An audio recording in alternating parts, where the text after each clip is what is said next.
उत्तर प्रदेश के हाथरस में गधे की लीच से मसाला बनाने वाली एक फैक्ट्री का भंडाफोड़ हुआ है। और आप जानते हैं ये फैक्ट्री किसकी है? हिंदू युवा वाहिनी का मंडल सह प्रभारी अनूप वार्ष्णेय। इस शख्स को पुलिस ने हिरासत में लिया है और ये हिंदू युवा वाहिनी का सदस्य है, वहां का प्रभारी है, सह प्रभारी। और आप जानते हैं हिंदू युवा वाहिनी क्या है? नहीं जानते तो सुन लीजिए। हिंदू युवा वाहिनी वही है जिसकी बुनियाद, जिसको बनाया गया था उत्तर प्रदेश के मौजूदा मुख्यमंत्री योगी आदित्यनाथ के जरिए 2002 में।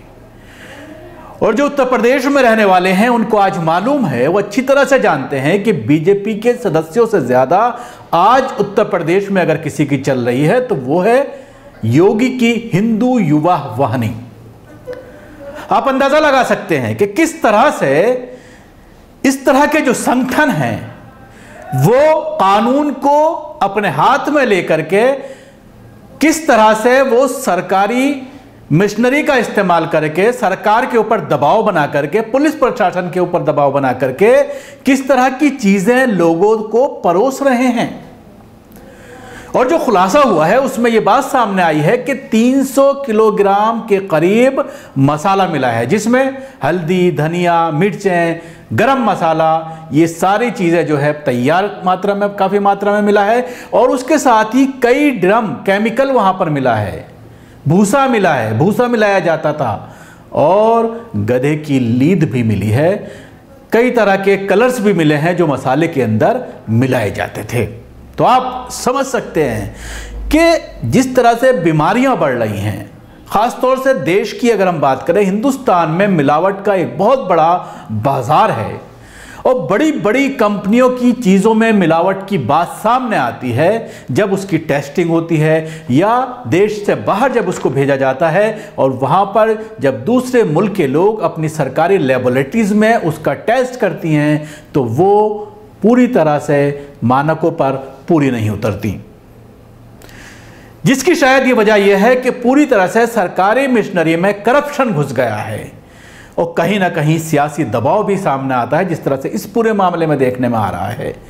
लेकिन इसको एक बड़ी कामयाबी कहा जा सकता है, जिस तरह से वहां पर उत्तर प्रदेश में योगी आदित्यनाथ की सरकार है और उन्हीं के एक संगठन जो आजकल बहुत ज्यादा सुर्खियों में है, खासतौर से अगर बात होती है लव जिहाद की, अगर बात होती है गाय तस्करी की या मुसलमानों के खिलाफ किसी भी तरह का कोई मामला सामने आता है, तो ये युवा वाहिनी अक्सर खासतौर से उत्तर प्रदेश में योगी आदित्यनाथ का जो एरिया है, गोरखपुर, कुशीनगर, बस्ती, गोंडा, इन सब डिस्ट्रिक्ट में काफ़ी सक्रिय है और मुसलमानों के ऊपर मजालिम के मामले में भी बहुत आगे है। तो आप अंदाज़ा लगा सकते हैं कि किस तरह से लोगों की सेहत से खिलवाड़ किया जा रहा है और सियासी फ़ायदा उठा करके पैसे बनाए जा रहे हैं। लोगों की सेहत का किसी तरह से कोई पास नहीं है, कोई लिहाज नहीं है कि अगर इस तरह की चीज़ें लोग खाएंगे, केमिकल खाएंगे। और जाहिर सी बात है, चाहे वो हिंदू मज़हब हो चाहे कोई और मज़हब हो, तमाम ही मज़ाहिब में इस तरह की चीज़ों का सेवन करना धार्मिक तौर पर भी मना है। कोई जो है इस तरह की चीज़ें, हालांकि देखने में यह आता है कि गाय को जिस तरह से पवित्र माना जाता है और गाय के गोबर का इस्तेमाल किया जाता है, गाय के पेशाब का इस्तेमाल किया जाता है और उसको जिस तरह से कुछ लोग जो है उसको ये मानते हैं कि कई बीमारियों में जो है वो लाभदायक है, हालांकि साइंस इस चीज़ को नहीं मानती। उसके बावजूद बीजेपी के कुछ नेता उसके गुणगान बताते हुए अक्सर नज़र आते हैं, लेकिन साइंटिफिक तौर पर बात की जाती है तो उसका कोई जवाब उनके पास नहीं होता। कुछ एक चमत्कारी घोषणीय गुण जरूर रहे होंगे, वरना भक्तगण इसका उपयोग और व्यापार क्यों करते हैं? जाहिर सी बात है, जिस तरह से भक्त लोग इसको भी ये कहेंगे कि जाहिर सी बात है, क्योंकि मामला हिंदू युवा वाहिनी से जुड़ा हुआ है, उत्तर प्रदेश के जो मुखिया हैं योगी आदित्यनाथ, उनके एक संगठन से जुड़ा हुआ है, इसलिए अब ये देखने वाली बात होगी कि क्या जो गिरफ्तार किया गया है, जो हिरासत में लिया गया है, सैंपल भेजे गए हैं, क्योंकि उन्होंने ये कहा है, जो अधिकारी वहाँ पर मौजूद थे, कि 27 सैंपल कलेक्ट किए गए हैं अब ये देखने वाली बात होगी कि क्या इन सैंपल्स की जो रिपोर्ट आती है उसमें कुछ ना कुछ खेल किया जाता है या वाकई में इस पूरे गोरख धंधे के ऊपर लगाम लगाई जाती है। उसके साथ ये बात भी सामने आई है कि ये फैक्ट्री बिना किसी लाइसेंस के चल रही थी और लोकल ब्रांड इसके अंदर बनाए जा रहे थे। कोशिश की गई थी इसके जरिए लाइसेंस लेने की, लेकिन प्रशासन ने इसको लाइसेंस अवेलेबल नहीं कराया। उसके बावजूद ये धड़ल्ले से पैकिंग कर रहा था, मार्केट में उतार रहा था। काफ़ी वक्त से ये कारोबार धड़ल्ले से वहाँ पर चला रहा था। पुलिस को इसकी भनक मिली, उसके बाद मजिस्ट्रेट वहाँ पर पहुँचे और जब रेड की गई तो ये पूरा खुलासा हुआ। और जिस तरह की चीज़ें मिली उससे आप अंदाज़ा लगा सकते हैं कि कैसे कारोबार, किस किस तरह की चीज़ें खाने पीने की चीज़ों में इस्तेमाल की जा रही हैं। न सिर्फ सेहत बल्कि धार्मिक तौर पर भी लोगों को आहत उससे हो रही है।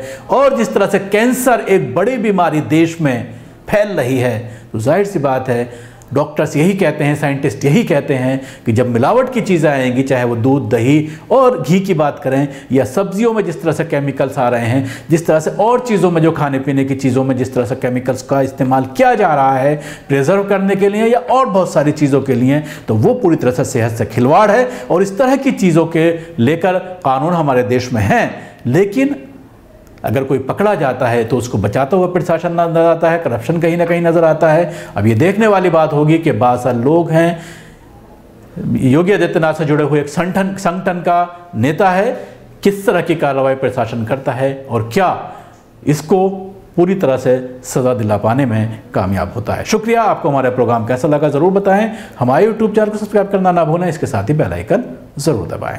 सभी अहम खबरों के लिए न्यूज़ MX को सब्सक्राइब करें, साथ ही बेल आइकॉन को जरूर दबाएं। लाइक, शेयर, कमेंट करना ना भूलें।